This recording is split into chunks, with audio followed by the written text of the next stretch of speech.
لله رب العالمين والصلاة والسلام على رسول الأمين محمد وآله وصحبه أجمعين وبعد.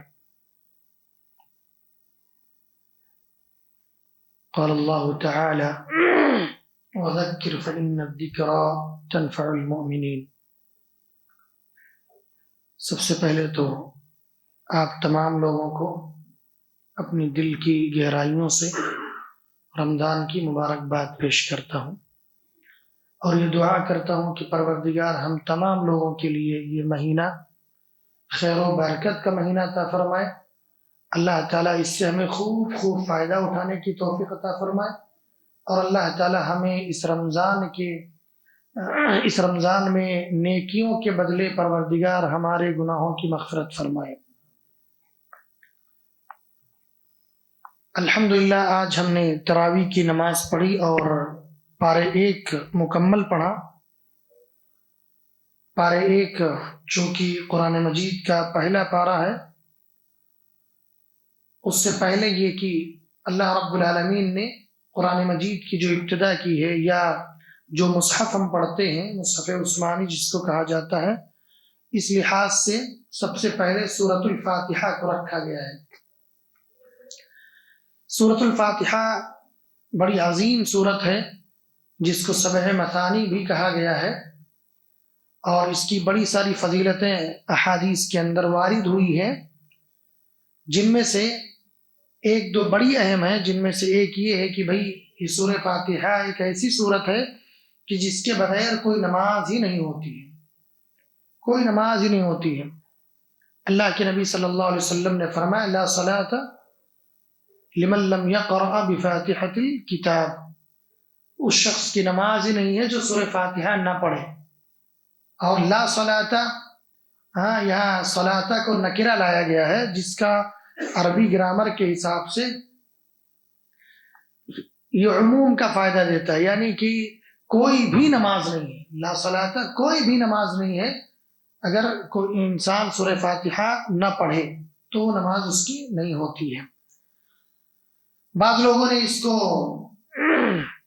جو ہے الگ الگ تعویلیں کی، اپنی چیزوں کو ثابت کرنے کے لیے بسا اوقات حدیثوں کی توڑ مروڑ کرنی پڑتی ہے. وہ کیا ہمارے بھائیوں نے، بہت سارے لوگ کہتے ہیں نا کہ بھائی اپنی بات اگر منوانی ہو تو یہ آدمی 100 جھوٹ بھی بول جاتا ہے منوانے کے لیے.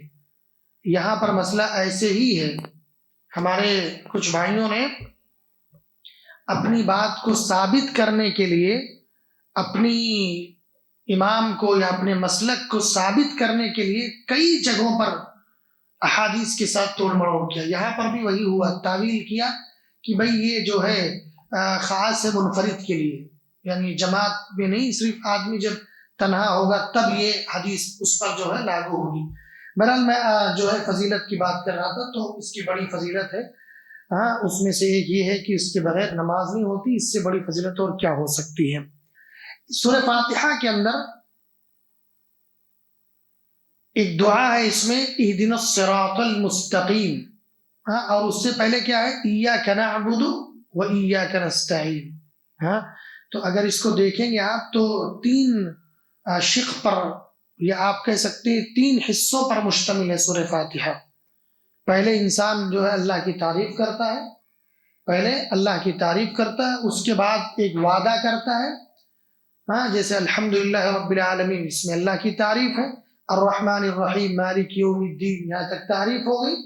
اس کے بعد یہ کہ ایاک نعبد و ایاک نستعین، ایک انسان وعدہ کرتا ہے اور عہد و پیمان کرتا ہے اور اپنے بارے میں بتلاتا ہے یہ کہتے ہوئے کہ اے پروردگار ہم صرف تیرے عبادت کرتے ہیں اور صرف تجھ سے مدد طلب کرتے ہیں. کہنے کو تو یہ بات انسان جو ہے ہر نماز میں کہتا ہے،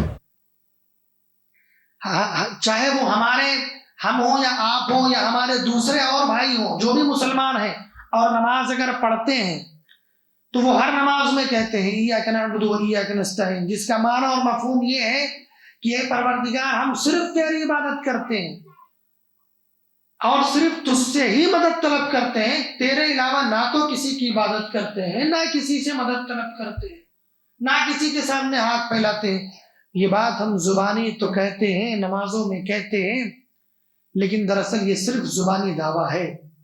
اگر ہم اپنی عملی زندگی میں دیکھیں، یا ہمارے جو دوسرے مسلمان بھائی ہیں جو نمازوں میں اس کا ورد کرتے ہیں، چلیے اگر ان کے حساب سے ہم مان لیتے ہیں کہ امام کے پیچھے نہیں پڑھیں گے تو کم از کم جو سنن و نوافل پڑھتے ہیں اس میں تو پڑھتے ہیں سورہ فاتحہ، اس میں تو یہ عہد و پیمان کرتے ہیں نا اللہ رب العالمین سے کہ ہم صرف تیری عبادت کرتے ہیں اور صرف تجھ سے مدد طلب کرتے ہیں۔ لیکن یہ زبانی دعویٰ ہے۔ کیوں؟ کیونکہ ایک انسان، ایک مسلمان، ہمارا آپ کا بھائی ایک طرف تو نماز میں کہتا ہے ہم صرف تیری عبادت کرتے ہیں، صرف تجھ سے ہی مدد طلب کرتے ہیں، دوسری طرف جب بات مانگنے کی آئی، بات مدد طلب کرنے کی آئی، اللہ کے در کو بھول جاتا ہے، اللہ کے در کو بھول جاتا ہے، دوسروں کے در پہ جاتا ہے، ہاں، شیطان کے بہکاوے میں آ کر کے دوسروں کے در پہ جا کر کے سجدہ کر دیتا ہے، وہاں سے مدد طلب کرتا ہے۔ اپنے رب کو اتنا کمزور سمجھ لیا ہے کہ ہمارا رب اب ہماری مدد نہیں کر سکتا۔ لا حول ولا قوت الا باللہ۔ آج کل دیکھیں ہماری مائیں بہنیں بھی غور سے سن، بہت ساری ہماری مائیں بہنیں اگر جن کو اللہ رب العالمین نے اولاد سے نہ نوازا ہو تو وہ کوئی در نہیں چھوڑتی ہیں، کوئی در نہیں چھوڑتی ہیں، جو جہاں بتا دے، ہاں، جو ان کی رہنمائی کر دے۔ دراصل یہ انسانوں کے بھیس میں شیطان ہوتے ہیں جو ہماری اور آپ کی رہنمائی کرتے ہیں کہ فلاں جگہ جاؤ شرک کر ڈالو، فلاں جگہ جاؤ وہاں ماتھا ٹیکو، فلاں جگہ جا کر کے ماتھا ٹیکو میٹ کرو۔ یہ سارے شیطانی ہتھ کنڈے ہیں، اور انسان کی شکل میں یہ شیطان ہوتے ہیں، انسان کی شکل میں شیطان ہوتے ہیں جو ہمیں شرک میں مبتلا کر دیتے ہیں اور ہم سارے شرک میں ملوث ہو جاتے ہیں۔ تو میں عرض یہ کر رہا تھا کہ ایک طرف زبانی دعویٰ ہے اور دوسری طرف عمل بالکل نہیں ہے۔ انسان جو ہے کھلا جو ہے شرک کر بیٹھتا ہے، اگر تھوڑی سی پریشانی میں مبتلا ہوا تو کھلا شرک کر بیٹھتا ہے۔ ہاں، اللہ کو اتنا کمزور سمجھ لیا کہ کیا اب ہماری حاجتیں ہمارا رب پورا نہیں کر سکتا؟ کیا ہماری ضرورتیں ہمارا رب پورا نہیں کر سکتا؟ کیا ہمیں ہمارا رب اولاد سے نہیں نواز سکتا جو ہم دوسروں کے در پہ جا رہے ہیں؟ یہ سوچنے کا مقام ہے، غور کرنے کا مقام ہے کہ آخر ہمارا رب اتنا کمزور تو نہیں ہے، ہمارا اللہ اتنا کمزور تو نہیں ہے کہ ہم اپنے رب کے در کو چھوڑ کر کے دوسروں کے در پہ جائیں۔ ہاں، تو انشاءاللہ العزیز ان چیزوں سے بالکل بچیں، ہماری ماں اور بہنیں بھی ان چیزوں سے بچیں۔ کوئی مصیبت آ جائے، کوئی پریشانی آ جائے، کوئی تنگی آ جائے، کبھی کوئی مسئلہ درپیش آ جائے، اولاد کا مسئلہ ہو یا گھریلو کوئی بھی مسئلہ ہو، ایسی صورت میں صرف ایک ہی در ہے، بس اللہ کا در، اس کے علاوہ کوئی نہیں ہے۔ ساری چیزوں کا مالک اور خالق وہی ہے اللہ رب العالمین، اس لیے اس کے در کے علاوہ کسی اور در پہ سجدہ نہ ٹیکیں، ماتھا نہ ٹیکیں، کسی اور کے در پہ جو ہے نہ جائیں، ورنہ آپ کا ایمان، عقیدہ سب تباہ ہو جائے گا، سب تباہ ہو جائے گا، اور آپ کے اعمال کی کوئی ویلو نہیں۔ اس سے پہلے بھی یہ باتیں کئی مرتبہ گزری ہیں، لیکن یہ باتیں جتنی مرتبہ ریپیٹ کی جائے کم ہیں، کیونکہ شرک اور بدعات اور اس طرح کی گمراہیاں، بدعقیدگیاں اتنی زیادہ عام ہو چکی ہیں جس کی کوئی حد نہیں ہے۔ اس لیے جو ہے خصوصیت کے ساتھ ایسے موقعوں پر جب پریشانیاں اور بلائیں یا کوئی چیزیں آ جائیں تو ایسے موقع پر اللہ کو یاد کریں۔ یہ سورہ فاتحہ نے ہمیں درس دیا ہے، اور ساتھ ہی ساتھ اللہ نے آگے کیا کہا؟ فوراً اسی کے بعد ہم تیری عبادت کرتے ہیں، تجھ سے ہی مدد طلب کرتے ہیں۔ اب اگر کوئی اس عہد و پیمان کی خلاف ورزی کرتا ہے، فوراً اس کے بعد اللہ نے کہا اہدنا الصراط المستقیم، سیدھا راستہ۔ اللہ ہمیں تو سیدھے راستے کی رہنمائی کر، سیدھے راستے کی توفیق دے، سیدھے راستے پر چلا دے۔ اب سیدھا راستہ کون سا ہے بھائی؟ اللہ کا نہیں، غیروں کا؟ اس کا ہے بھائی، اللہ کا ہی ہے نا صراط مستقیم۔ اللہ کا جنت کا راستہ ہے صراط مستقیم، وہ راستہ جن پر ہمارے نبی صلی اللہ علیہ وسلم، ہمارے صحابہ چلے، وہ راستہ ہے صراط مستقیم۔ صراط مستقیم غیروں کے در پہ سجدے ٹیکنے سے صراط مستقیم نہیں ملے گا، سیدھا راستہ۔ اس لیے جو ہے سورہ فاتحہ ہمیں توحید کی دعوت دیتی ہے، سورہ فاتحہ ہمیں توحید کی دعوت دیتی ہے، اس لیے توحید پر قائم و دائم رہیں، شرک کی غلاظتوں سے محفوظ رہیں۔ لیکن الصراط المستقیم، سیدھے راستے پر چلا. پھر سیدھے راستے پر کون کون لوگ چلے اس کا بھی ذکر اللہ نے کیا. صراط الذین انعمت علیہم، اللہ تو ان لوگوں کے راستے پر چلا جن پر تو نے انعام کیا. اب منعم علیہ کون ہے؟ وہ سورہ نساء کے اندر اللہ نے اس کی تفصیل بیان کی. ومن یطع اللہ والرسول فاولئک مع الذین انعم اللہ علیہم من النبیین والصدیقین والشہداء والصالحین. یہ 4 لوگ ہیں. اب ان چاروں کیٹیگری میں ہم آتے کہ نہیں آتے؟ انبیاء تو ہو نہیں سکتے، ظاہر سی بات ہے. صدیقین کا معنی کیا ہے؟ صدیقین کا معنی ہوتا ہے قرآن اور سنت کی تصدیق کرنے والا. ہاں، اللہ کے نبی صلی اللہ علیہ وسلم نے ابو بکر صدیق رضی اللہ تعالیٰ عنہ کو صدیق کا لقب دیا تھا. وہ کیوں دیا تھا؟ انہوں نے اللہ کے نبی صلی اللہ علیہ وسلم کی تصدیق کی تھی. اسراء و معراج کے موقع سے جب واپس آئے اللہ کے نبی صلی اللہ علیہ وسلم تو لوگوں نے انکار کر دیا. لوگ آپ کی بات نہیں مان رہے تھے کہ یہ کیسے ممکن ہے کہ ایک ہی رات میں جو ہے مکہ سے بیت المقدس، پھر وہاں سے جنت اور جہنم کی سیر، 7واں آسمان، ممکن ہی نہیں ہے، لوگوں نے کہا. لیکن ابو بکر صدیق رضی اللہ تعالیٰ عنہ تک جب یہ بات پہنچی تو انہوں نے کیا کہا اگر ہمارے نبی نے کہا تو سچ کہا. سبحان اللہ. تو اسی کو تصدیق کہتے ہیں، یعنی تائید کرنا، بات کو قبول کر لینا، بات کو قبول کر لینا. اور اگر ہم اور آپ بھی قرآن و سنت کی تائید کرتے ہیں، تصدیق کرتے ہیں، اس کے بتائے ہوئے طریقے پر چلتے ہیں تو انشاءاللہ ہم بھی صدیقین ہیں، ہم بھی صدیقین ہیں. ہاں، یعنی تائید کرنے والے ہیں، گواہی دینے والے ہیں. ہاں، صدق سے ہے یہ. ہاں، اسی طریقے سے کیا کہا؟ من النبیین والصدیقین والشہداء. تو اب تو بہرحال جنگ بھی بند ہو چکا ہے، اب اس طرح کی جنگیں بھی نہیں ہیں، تو وہ بھی تھوڑا امپاسبل سا لگتا ہے. لیکن اگر کہیں ایسے مواقع ہیں جس میں شہید کا درجہ ملتا ہے تو وہاں پر شہداء بھی ہو سکتے ہیں. والصالحین، یہ اہم ہے، اس میں سارے آ سکتے ہیں انشاءاللہ، اس میں سارے آ سکتے ہیں. صالحین کا معنی نیک لوگ، صالحین کا معنی نیک لوگ، وہ نیک لوگ جو انبیاء اور جو شہداء اور اسی طریقے سے جو صحابہ ان کے راستے پر جو بھی چلے وہ صالحین، نیک لوگ. تو نیک بن کر کے آپ صراط الذین انعمت علیہم والی آیت کے اندر شامل ہو سکتے ہیں انشاءاللہ. غیر المغضوب علیہم ولا الضالین، کہا کہ یہود و نصارہ کے راستے پر نہ چلا، یہود و نصارہ کے راستے پر نہ چلا، کیونکہ وہ صراط مستقیم نہیں ہے. صراط مستقیم یہود و نصارہ کا راستہ نہیں ہے. اس کے بعد سورۃ البقرہ ہے جو تقریباً 2.5 پاروں پر مشتمل ہے. پہلے پارے میں پہلا پارا بھی مکمل ہے. اس میں سورہ بقرہ میں اللہ رب العالمین نے، سورہ بقرہ کی بھی بڑی فضیلت ہے. اللہ کے نبی صلی اللہ علیہ وسلم کا فرمان ہے کہ جس گھر میں سورہ بقرہ کی تلاوت کی جاتی ہو وہاں سے شیطان بھاگ جاتا ہے، شیطان بھاگ جاتا ہے. آج آپ دیکھیے گھروں میں کتنے سارے امراض ہیں، کتنی ساری بیماریاں، کتنے سارے بچوں کو پریشانیاں، تکلیفیں. یہ سب کیوں آتی ہیں؟ قرآن مجید سے دوری کی وجہ سے، اللہ اس کے رسول سے دوری کی وجہ سے. آپ دیکھیے ہمارے ہاں ہماری خواتین، مائیں، بہنیں اپنے بچوں کو لے کر کے فلاں بابا کے پاس دعا پھکاؤ، یہ کرو، پانی پھکاؤ، یہ کرو اور یہ ڈالو، یہاں تعویذ کرو، کیا کیا چیزیں کرتی ہیں. اور اللہ کے نبی صلی اللہ علیہ وسلم کا سیدھا فرمان ہے، کیا کہا کہ جس گھر میں سورہ بقرہ کی تلاوت کی جائے وہاں شیطان نہیں رک سکتا، بھاگ جاتا ہے وہاں سے. اب اتنا بڑا علاج تو ہمارے نبی صلی اللہ علیہ وسلم نے دیا ہوا ہے، دوسروں کے پاس جانے کی ضرورت ہی نہیں ہے، ضرورت ہی نہیں، انشاءاللہ العزیز ضرورت ہی نہیں ہے. اور ایک روایت میں آپ نے فرمایا کہ جو ہے تم اپنے گھروں کو قبرستان نہ بناؤ. گویا کہ اگر سورہ بقرہ کی تلاوت نہیں ہوتی ہے تو اس کا معنی یہ ہوا کہ وہ قبرستان ہو جاتا ہے، قبرستان ہو جاتا ہے. اس لیے جو ہے سورہ بقرہ کی تلاوت گھر میں ہونی چاہیے، اس کی بڑی فضیلت ہے. یہ سورہ بقرہ کے اندر ایک بات یہ واضح ہے، اس سے پہلے بھی یہ بات گزری تھی، وہ یہ کہ یہ جو خلاصہ ہے یا جو باتیں ہم آپ سے کریں گے اس کا یہ معنی ہرگز نہیں ہے کہ پارے 1 میں اتنی ہی باتیں ہیں، یہ ہرگز معنی نہیں ہوگا. چند باتیں آپ کے سامنے رکھوں گا پارے 1 سے، یا جس دن بھی خلاصہ ہوا جس پارے کا، چند باتیں ہی آ سکتی ہیں اتنے کم وقت میں.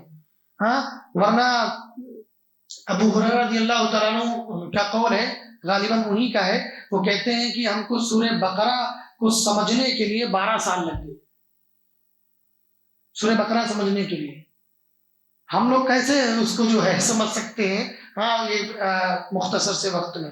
اس لیے یہ واضح رہے کہ یہ نہ سمجھنا کہ پارے 1 میں اتنی ہی باتیں ہیں، یا پارے 1 میں یہ بات بھی تو ہے، وہ شیخ ذکر نہیں کریں۔ ساری چیزیں نہیں آ سکتی، چند چیزیں ہی آئیں گی انشاءاللہ العزیز۔ یہ چند چیزیں ہی اگر ہم اپنے ذہنوں میں بٹھا لیں تو ہمارے لیے بہت کارک ہے، ہم انشاءاللہ بہت سارے علم سے مالا مال ہو جائیں گے۔ اللہ رب العالمین نے سورہ بقرہ کے اندر بالکل شروع میں جو ہے متقیوں کے صفات کو بیان کیا، صفات کا ذکر کیا اور کہا ہدی للمتقین، اور پھر ان کی صفات بیان کی، الذین یؤمنون بالغیب ویقیمون الصلاۃ ومما رزقناہم ینفقون۔ یہاں پر کہا کہ متقین وہ ہیں جو غیب پر ایمان رکھتے ہیں، نماز قائم کرتے ہیں، اور ہم نے جو ان کو روزی عطا کی ہے اس میں سے خرچ کرتے ہیں۔ ایک نقطہ یہاں پر اور ہے، وہ یہ ہے کہ اللہ تعالیٰ نے یہ نہیں کہا وَيُقِيمُونَ الصَّلَاةَ اور اسی طرح سے وَيُنْفِقُونَ، ایسا نہیں کہا۔ وَمِمَّا رَزَقْنَاهُمْ يُنْفِقُونَ کہہ کر کے اللہ نے یہ بتلایا کہ جو روزی تم خرچ کرتے ہو نا وہ بھی ہمارا دیا ہوا ہے، اسی لیے کیا وَمِمَّا رَزَقْنَاهُمْ يُنْفِقُونَ، اور جو روزی ہم نے دی ہے اس میں سے خرچ کرتے ہیں۔ سبحان اللہ۔ اللہ تعالیٰ نے گویا کہ اس آیت کریمہ میں مومنوں کو اپنی نعمت یاد دلائی کہ یہ جو تم خرچ کر رہے ہو نا، یہ جو تم خرچ کر رہے ہو اللہ کی راہ میں، یا غریبوں پر، مسکینوں پر، فقراء پر، اور دوسروں کی جو مدد کر رہے ہو، خرچ کر رہے ہو، یہ دراصل خرچ تم ضرور کر رہے ہو لیکن یہ ہمارا دیا ہوا ہے اللہ۔ تو یہ بہت، اگر یہ تصور آ جائے انسان کے اندر کہ ہمارا جو کچھ مال ہے بھائی وہ اللہ ہی کا تو ہے، اللہ ہی کا دیا ہوا ہے، پھر اللہ ہی کی راہ میں کچھ خرچ کرنا ہے۔ اور واجب زکوٰۃ آپ دیکھیں تو ہے کتنا، وہ ہے کتنا، وہ 2.5% ہے بھائی۔ باقی تو اللہ نے کہا کہ آپ کھاؤ پیو اپنی زندگی گزارو، کوئی روک ٹوک نہیں ہے، لیکن جو واجب زکوٰۃ ہے اس کی ادائیگی ضروری ہے۔ اللہ تعالیٰ نے اگلی چند آیتوں میں، ابتدائی آیتوں میں اللہ تعالیٰ نے منافقوں کا ذکر کیا ہے، منافقین کا ذکر کیا ہے، اور ان کی جو ہے ان کے بارے میں بتلایا کہ کس طرح سے یہ کتنی حد تک یہ گر جاتے ہیں اور گئے گزرے ہو جاتے ہیں مسلمانوں کو تنگ کرنے کے لیے، پریشان کرنے کے لیے، بلکہ صحابہ کو برا بھلا کہتے تھے منافقین۔ تو کیا کہتے تھے جب ان کو ایمان لانے کے لیے کہا جاتا تھا تو وہ کہتے تھے قالوا انؤمن کما آمن السفہاء، ہم ایمان لے آئے جس طرح یہ بیوقوف ایمان لے آئے۔ نعوذ باللہ، صحابہ کو کہتے تھے بیوقوف۔ اللہ تعالیٰ نے جواب دیا الا انہم هم السفہاء، صحابہ بیوقوف نہیں ہیں بلکہ یہ خود بیوقوف ہیں۔ اللہ اکبر۔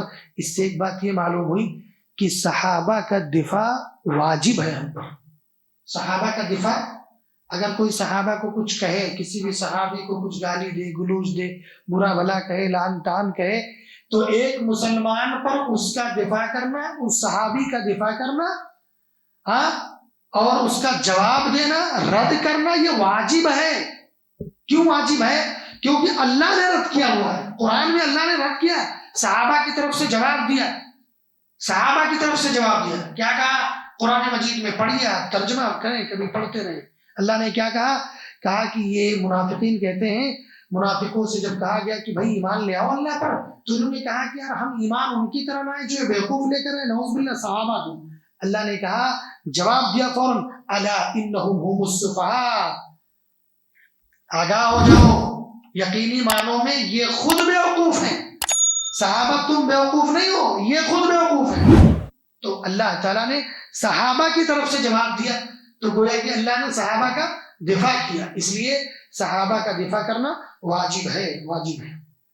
اس کے بعد اللہ تعالیٰ نے اس پارے کے اندر قرآن مجید کے چیلنج کو ذکر کیا کہ اگر بھائی تمہیں لگتا ہے کہ تم شک میں ہو، وَإِن كُنتُمْ فِي رَيْبٍ مِّمَّا نَزَّلْنَا عَلَىٰ عَبْدِنَا فَأْتُوا بِسُورَةٍ مِّن مِّثْلِهِ وَادْعُوا شُهَدَاءَكُم مِّن دُونِ اللَّهِ إِن كُنتُمْ صَادِقِينَ۔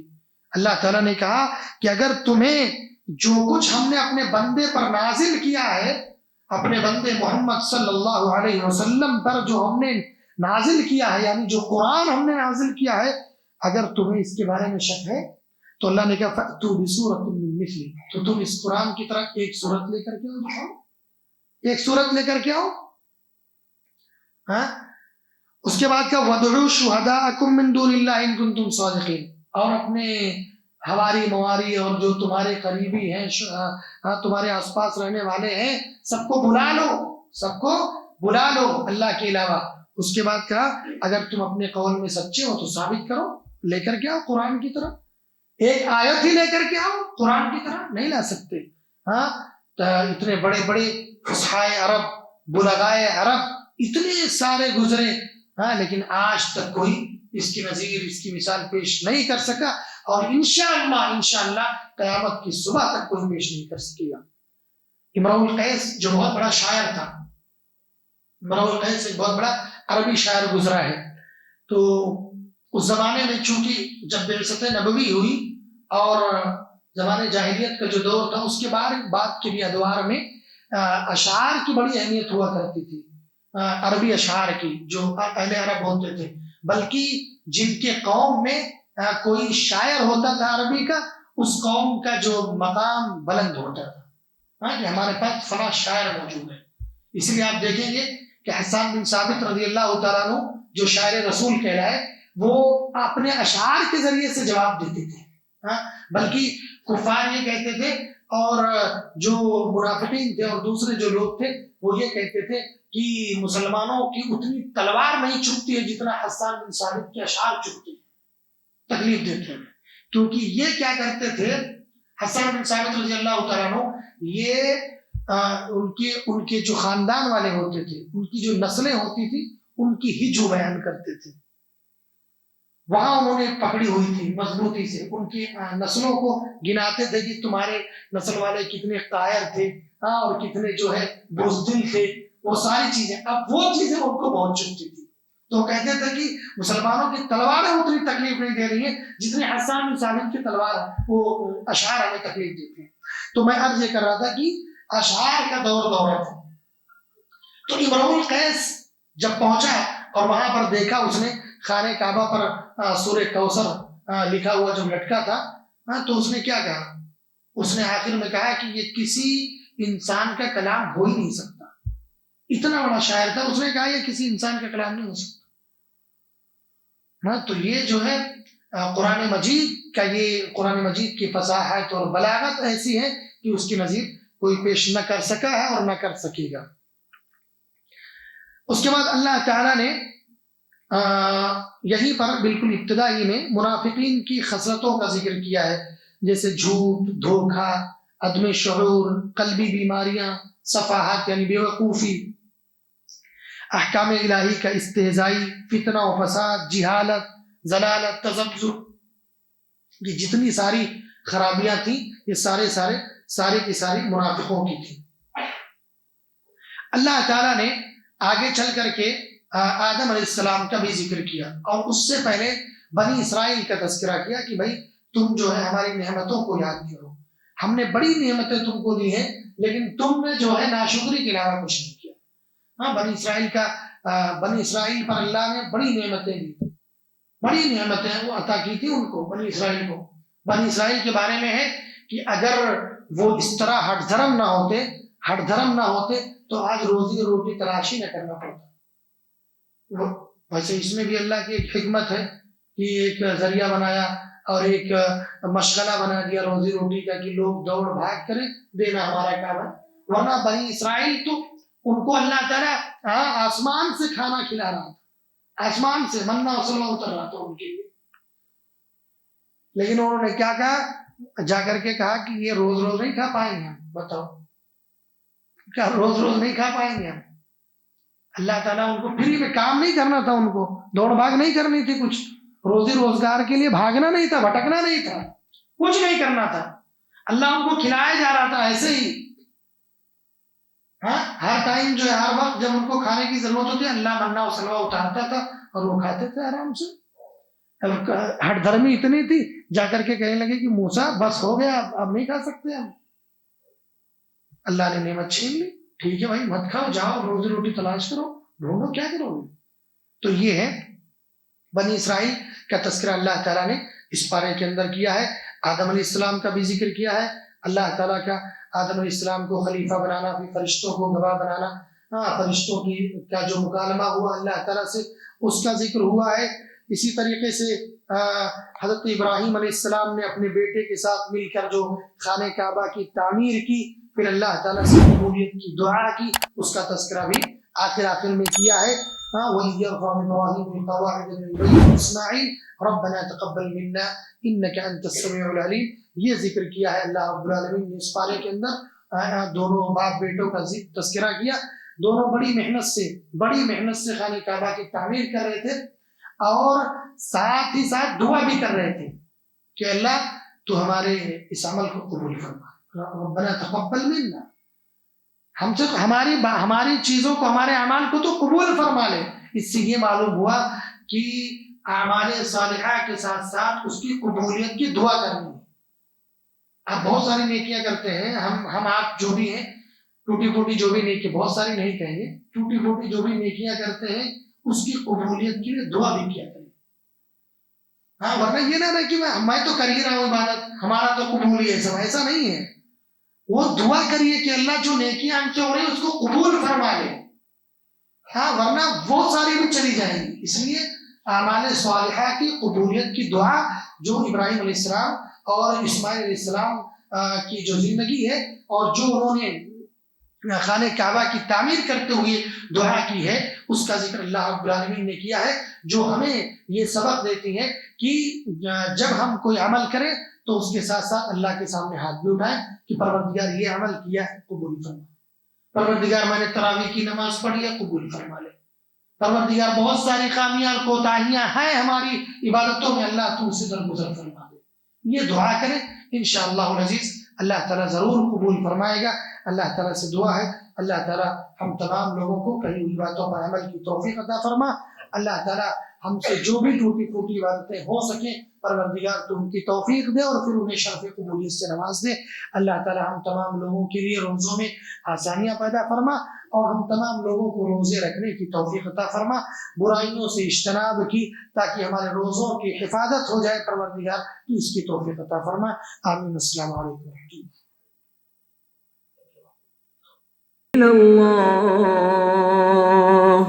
إن